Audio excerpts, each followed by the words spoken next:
Thank you very much. Thank you very much for your kind wishes. What was really kind and full of good wishes was all the turnout this weekend that our friends in the groups put out to observe the 9 years since the ACA was signed into law, delivering a pillar of health and economic security that stands alongside Medicare, Medicaid, and Social Security as pillars of economic and health security for America's working families.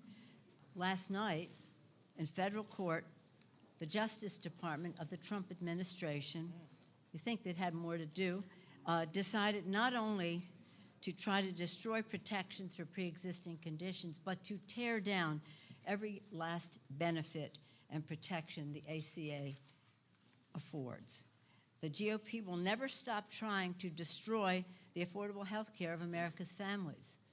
I always think of Mr. Clyburn and John Lewis when they quote Martin Luther King when he talks about, of all the injustices, the most inhumane is the inequality of health care. And the Department of Justice becomes the Department of Injustice when it wants to tear down health care benefits. Because, as Dr. King said, people could die. People could die. In this House, with a Democratic majority, we're here to strengthen those protections and to lower health care costs further. Because this House, this Democratic House, is for the people. Today, under the leadership of our three distinguished chairmen, Mr. Pallone of Energy and Commerce, Mr. Scott of Education and Labor, and Mr. Neal of Ways and Means Committee, the three committees of jurisdiction, we're going forward with the Protecting the Pre-Existing Condition and Making Health Care More Affordable Act. That's a line for applause.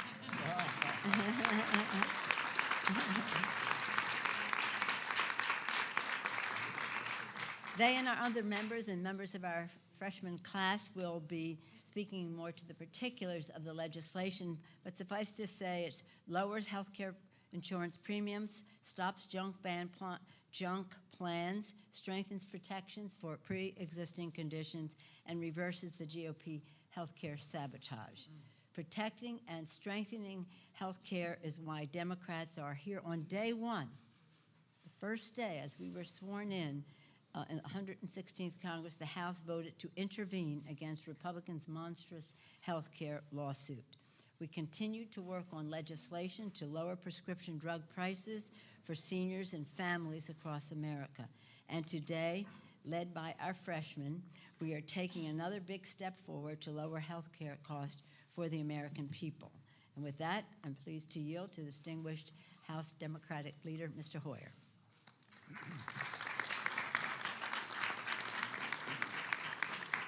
Thank you very much, Madam Speaker, and thank you for your leadership role in assuring that we extended the affordable, quality health care to all Americans. You deserve great credit. The American people, by significant numbers, support the Affordable Care Act. They didn't always do that, but when they found out what they might lose, they became convinced that what they had gotten was important to them and to their families. Last Congress, Republicans passed a bill that would repeal the Affordable Care Act, raising health care costs and putting Americans with pre-existing conditions at great risk. When that effort failed, the Trump administration has made every effort to sabotage the law, undermine the benefits, undermine the security that the American people had. Just yesterday, as the Speaker indicated, the Trump administration filed a brief in the Texas case against the Affordable Care Act, indicating that it supports eliminating protections for pre-existing conditions and all of the other protections in the law that have benefited millions of Americans, including expansion of coverage for 20 million Americans. When Democrats ran on a platform of increasing access to quality health coverage and protecting against discrimination in accessing coverage and care. Americans responded. We had an election, not a poll. We had an election. And the Americans raised their hand and said, we want the Affordable Care Act protected.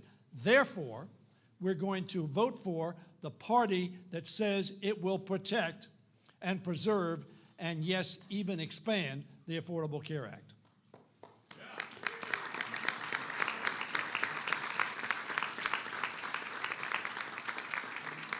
Americans responded by sending Democrats like Andy Kim, Angie Craig, Lauren Underwood, and Susan Wild to Congress to protect and expand the Affordable Care Act. The first action the Democratic majority took was to protect those with pre-existing conditions. And we're going to continue to fight until those protections are real and reliable. Now, Democrats are continuing to deliver on our promises by introducing legislation to reverse the Trump administration's health care sabotage, protect those with pre-existing conditions, and make health insurance more affordable.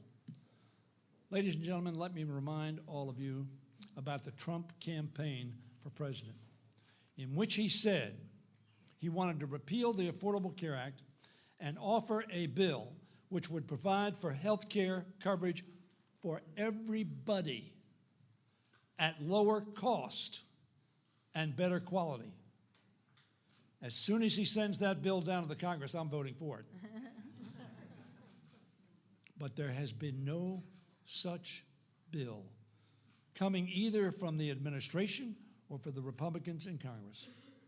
I am therefore proud to join my colleagues in introducing this bill.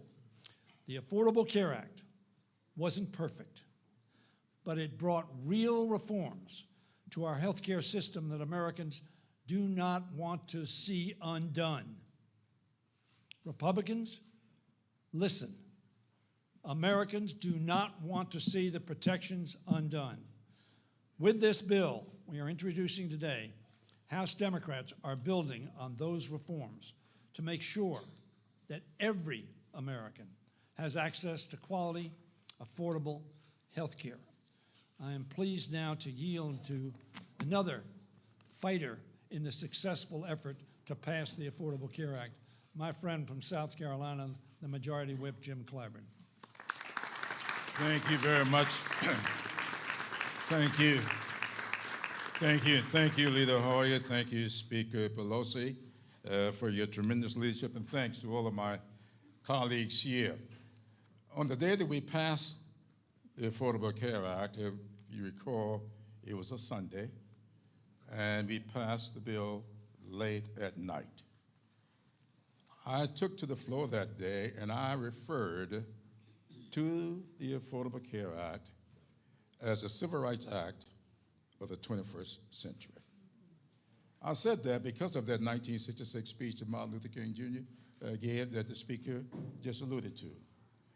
I said that because what we were doing with that law was outlawing discrimination against people who might get sick, and also against people who may come into this world with a pre-existing condition.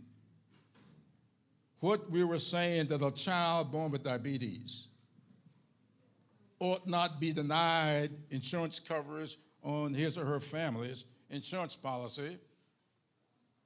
What that said was a woman with breast cancer or a man with prostate cancer should not be allowed to be kicked off of the insurance policies when they start getting treatments. And what we were saying was that we are going to make the quality of life issues, foremost among them health care, accessible and affordable for all American citizens.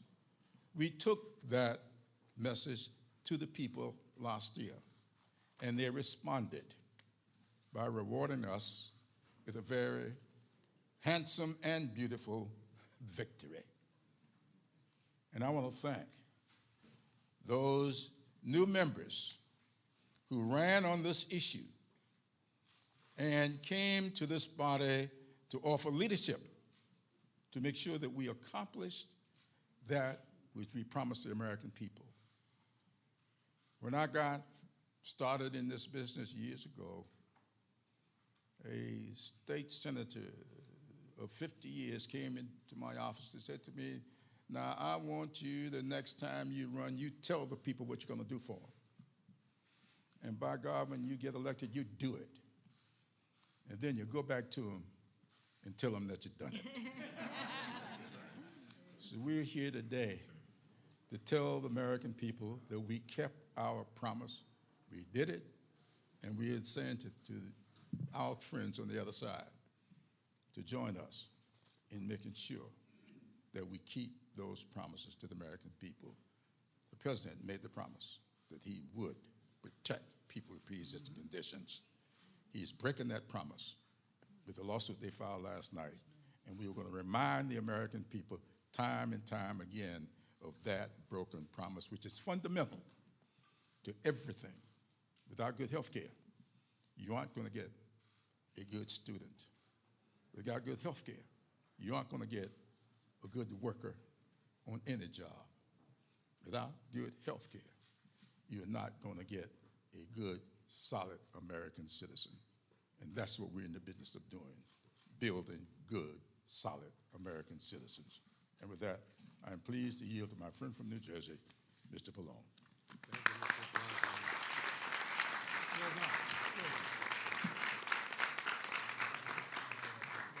I'm glad I'm following Jim Clyburn because I want to follow up on what he said. He talked about President Trump's broken promises and what we as Democrats are going to do to live up to our promises. So yesterday, once again, President Trump, through the Justice Department, announced that they want to repeal the Affordable Care Act through the courts, even though they said that, they were going to make sure that Americans had good health care.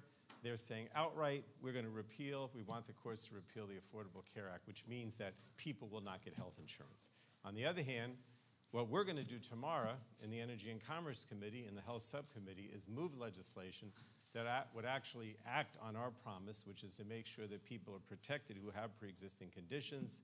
And then I'm going to have Neal follow me to talk about the affordability aspect. I was outraged when I saw last night that the AG had filed this filing saying that he was going to support repeal. It's outrageous because I remember I was there, 6, 7 years ago when we drafted the Affordable Care Act, and people forget that before that, if you had a pre-existing condition, you were not able to get health insurance. If you didn't get it on the job because you had to go buy it on the individual market, you were subject to all kinds of discriminatory practices, lifetime limits, annual limits on, what kind of insurance you would get. And then if you wanted to buy insurance, a lot of the insurance that might be available to you because of your pre-existing condition was junk that didn't cover everything. They were selling insurance in some states, I remember in North Carolina, that didn't include hospitalization. As far as I'm concerned, if I don't have hospitalization, I don't have health insurance. I mean, this is the type of thing that was going on. And so what we're doing is we have this comprehensive bill that's being introduced today, but we've taken out about 6 different parts of that that specifically are under the Energy and Commerce jurisdiction, and we're going to move them tomorrow. And one will guarantee that you can't sell those junk plans and that you can't discriminate in the way that was done with pre-existing conditions and other things. Now, there's 2 other bills, 2 other things that the president has sabotaged, and that is the outreach, right? 90% of the money for the outreach, to tell people what the insurance is about, to have navigators, to explain, that's all been eliminated. We are going to bring that back. And then the last thing we're going to do, and Mr. Kim and Angie Craig are the sponsors of those bills that would say that if you want to set up a state-crafted marketplace, we will help you do that because it is important that states be able to tailor the marketplace to their individual state because that makes for better health insurance as well. Now, the last thing I wanted to say is that the Energy and Commerce Committee just recently launched an investigation of these junk plans. Because what the Republicans say, and it's false, is, well, it's okay, you make your own choice, you buy a junk plan, that's on you. Well, the fact is these things are misleading. There's all kinds of terrible practices out there. They're pretending as if these plans actually cover things that they do not. And so we're going to get to the bottom of that. But now I'd like to introduce Rich Neal. Chairman Neal is going to talk about the affordability aspect and others. Thank you, Rich. Thanks, Frank. Thanks, Frank, very much. One of the nice things about being chairman of the Ways and Means Committee is that other members lay out the plan and they say, and now we're going to hear from Chairman Neal on how we're going to pay for it. To the Speaker and to the two leaders here, last night, I think in New Orleans, the intentions of the Trump administration were unmasked. They told us in the aftermath of the election that they believed that the ban on pre-existing condition was sacrosanct. Remember the other parts of the Affordable Care Act, keeping 26-year-olds on their parents' health insurance? How about putting a cap on out-of-pocket expenses? These were all very important components of a well-crafted, well-thought-out plan. And the proposal that we have in front of us today with the leadership of the Speaker is that we're delivering on our promises to stabilize health care costs for working Americans. We're going to undo the sabotage of the Affordable Care Act, and we're going to improve access to comprehensive care. So the bill makes premium tax credits available to more Americans, which improves health care affordability and allows more individuals and families to qualify for those credits that will, in the end, lower premiums and out-of-pocket expenses. Our proposal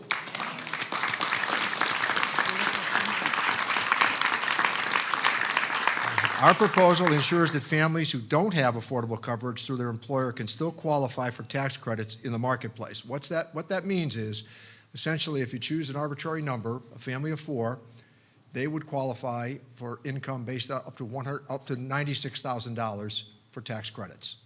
For the individual, up to $46,000 for tax credits. Now, I'm just going to close on a note that I'm very proud of.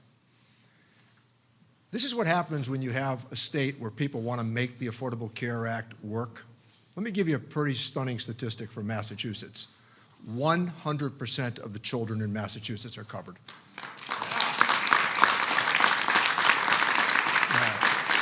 And 97% of the adults in Massachusetts are covered. And guess what? In terms of consumer satisfaction, it regularly polls in the high 70s. Thank you all very much. Thank you. I'm sorry, Bobby Scott. I was so busy with my tax credits. A good friend, Chairman Bobby Scott.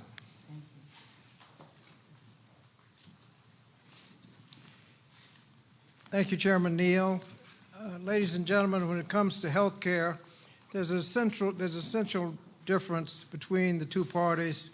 Republicans say they support protections for patients with pre-existing conditions, and Democrats actually advance legislation to protect patients with pre-existing conditions.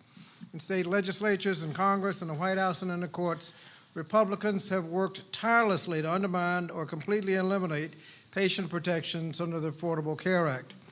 Last year, one Republican candidate was so bold as to declare support for patient protections, including those with pre-existing conditions, while simultaneously joining a lawsuit to get rid of all those protections. The American people are demanding that we support access to affordable health care, not just in words, but in deeds. That's what the House Democrats are doing today. By stopping the expansion of junk plans, this bill takes an important step towards protecting people with pre-existing conditions and lowering health care costs for millions of families across the country. The bill also protects consumers from the administration's harmful proposals to erode the essential benefits package that ensure people have access to quality health care, including maternity care and substance abuse disorders. And we cannot forget what the situation was before the Affordable Care Act passed. Costs were going through the roof. Those with pre-existing conditions couldn't get insurance, and the number of people with insurance was dropping every day. We've turned the corner, and I look forward to joining my colleagues to advance this and other solutions that ensure that people with pre-existing conditions can access the care they need to live a healthy and fulfilling lives. It's now my pleasure to introduce my colleague from Illinois, a member of the Education and Labor Committee, and a health care professional herself, Congresswoman Lauren Underwood.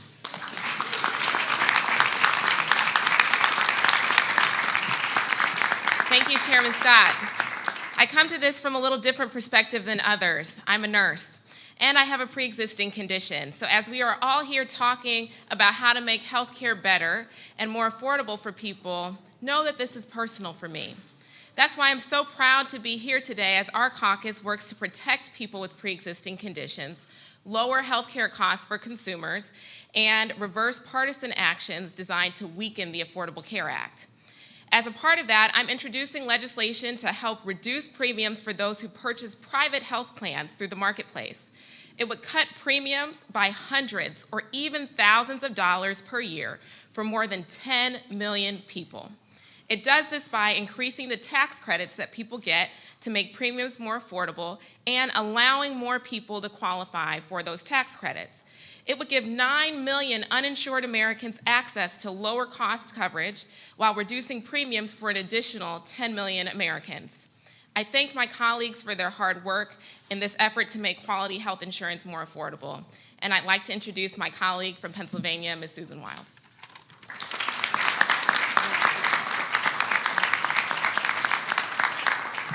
Good afternoon. Thank you, everyone, and thank you, Speaker Pelosi, for this opportunity to say a few words. I want to express my belief in the core moral principle that everyone standing here today has already expressed, that quality, affordable health care is the right of every child, woman, and man in our country, not a privilege just for those fortunate enough to have it. As part of our efforts to make this principle a reality, we need to build on the successes of the ACA and ensure that every American can get health coverage, protect people with pre-existing conditions, and lower the rising cost of health care. I'm proud that this effort includes a bill that I've put forward, the Family Health Care Affordability Act, a bill to fix the ACA's so-called family glitch. This glitch in the system has prevented some workers from being able to expand their employer-provided insurance to their families by disqualifying them for the subsidies they need to be able to afford coverage for their spouse and their children. My bill is a small fix to a big problem for many working families. This, alongside our sweeping legislation to stabilize and strengthen the ACA and protect people with pre-existing conditions, can help every family across our nation get health insurance. As a representative of a district with as many Republicans and independents as Democrats, I can tell you this: it is not a partisan issue. When my constituents gather around their kitchen tables, they aren't talking about party or ideology. They are talking about how they're going to afford their premiums this month.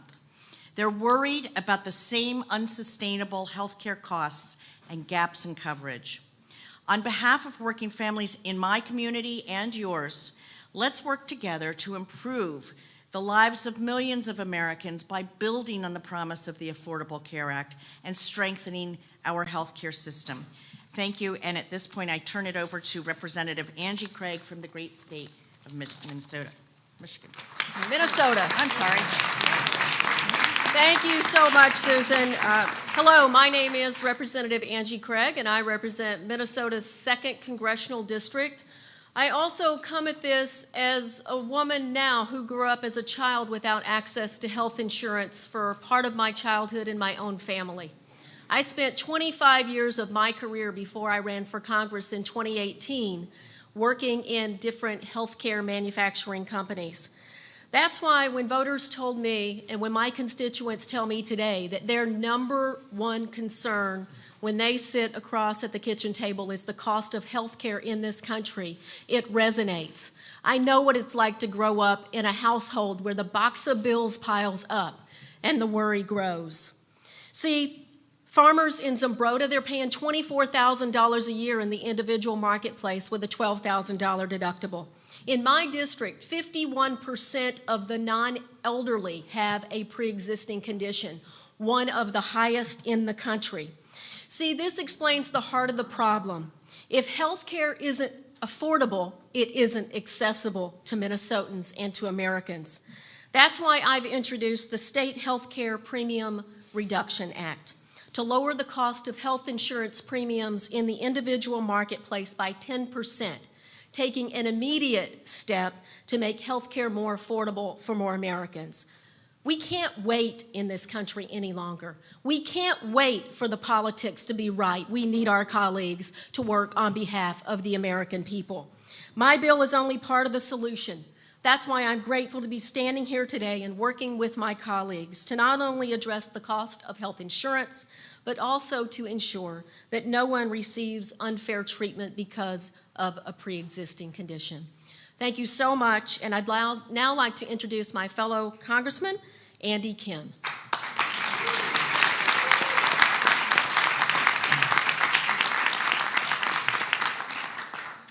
My name is Andy Kim, and I'm the Congressman of the New Jersey 3rd Congressional District. I also stand before you as a son of a polio survivor. I stand before you as a father to 2 baby boys whose health I worry about every single day. I stand before you as a neighbor to so many people in New Jersey who worry about their families, worry about the money in their pockets, especially when they have concerns about their health. I come today bearing a message from my district that these issues about health care and prescription drugs and pre-existing conditions, that these aren't politics to my constituents, it's personal. That these issues are ones that affect them every single day and the ones that I hear about at town halls and events across my district. When I'm asked in my district, what is going to be the measure by which I judge my success here in the halls of Congress? What I tell them is that we live in an age right now when 40% of Americans cannot handle a $400 emergency. And I will judge my success here by my ability to lower that number, to lower the number of Americans who live with that level of fragility in their life they should not have to experience. And that is why I introduced the SAVE Act, a bipartisan effort for us to be able to understand how we can give states the control to be able to lower these costs.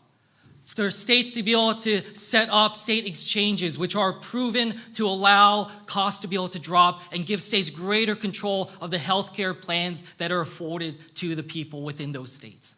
This is a bipartisan effort that we are moving forward, and I am proud to be able to introduce this to Congress. And I do that not only as the Congressman of the New Jersey 3rd, not only as a colleague to these incredible people who are committed to a better healthcare system in this country, but as a son, as a father, and as a neighbor to so many people who deserve better. Thank you.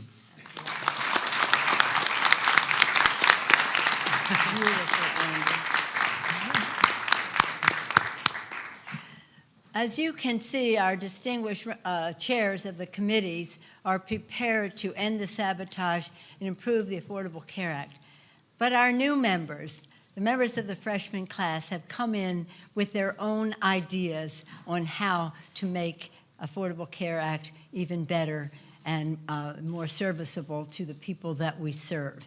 Thank you. Thank you, Angie Craig. Thank you, Lauren Underwood. Thank you, Andy Kim. And thank you, Susan Wild. But her family glitch legislation. When we fought for the Affordable Care Act, those of us who did, who are here, we did so with the idea, it doesn't have a very glamorous name, the Affordable Care Act, but we decided to just call it affordable because that was the whole point. It was affordable care. And because people needed affordability, as has been said, in order to have accessibility. And of course, we wanted to be quality. And so here we are, these 9 years later, with the administration coming in with a lawsuit to eliminate this access to affordable care. I just want to make this one point. All during the campaign, the Republican candidates and the Republican incumbents were saying that they supported the pre-existing condition benefit, despite the fact that they had voted over and over and over again to repeal it. And we said, if you support it, then why don't you disassociate yourself from the lawsuit? Even one of the Senate races, one of the attorneys general in the lawsuit was saying he supported pre-existing conditions. So there's an inconsistency, if not an hypocrisy, here. Why would you mislead the American people that way? Why would you say you support the benefit of a pre-existing condition when you voted to eliminate it and now overwhelmingly are part of a lawsuit to eliminate it and support an administration who wants to do away with the whole bill? The whole bill not only provided 20 million people with affordable care who didn't have care, it provided better benefits for over 150 million families in America by eliminating, as Mr. Pallone said earlier, by eliminating the pre-existing condition obstacle, by eliminating the limitations, the caps, the annual and lifetime caps. The list goes on about how the benefits were improved and how we put it onto a path of affordability. So what they're doing is very destructive. We won't let them do that, and we will fight them in the Congress and in the courts for the people. That is what we promised in the campaign: for the people, lower health care costs. This is one aspect of it, more to come. I want to thank our freshmen for being who they are, coming to the Congress with fresh ideas on how to make things better, very closely connected to their constituents, fresh from the trenches. Thank you, Angie Craig. Thank you, Lauren Underwood. Thank you, Andy Kim. Thank you, Susan Wild. And I know my distinguished chairman and leadership thank them as well. And I want to make a special note for the outside groups. We would never have been able to pass the Affordable Care Act with just our inside maneuvering. It was the outside mobilization that made the success possible. Lincoln said, public sentiment is everything. They went out there. They saved the Affordable Care Act over this past 2 years by 10,000 events. 10,000 events across the nation. And last night when I spoke to them on the phone, didn't know what, we have a regular call, didn't know what subject might come up. Healthcare, healthcare, healthcare, healthcare. So let us thank them. Thank you all very, very much.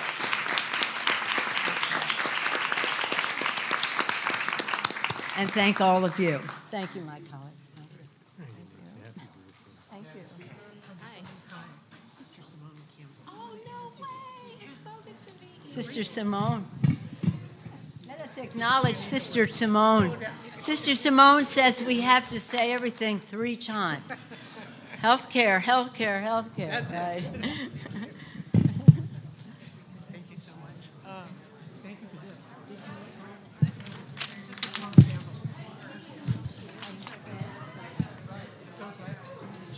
I was just up in your doing conversation.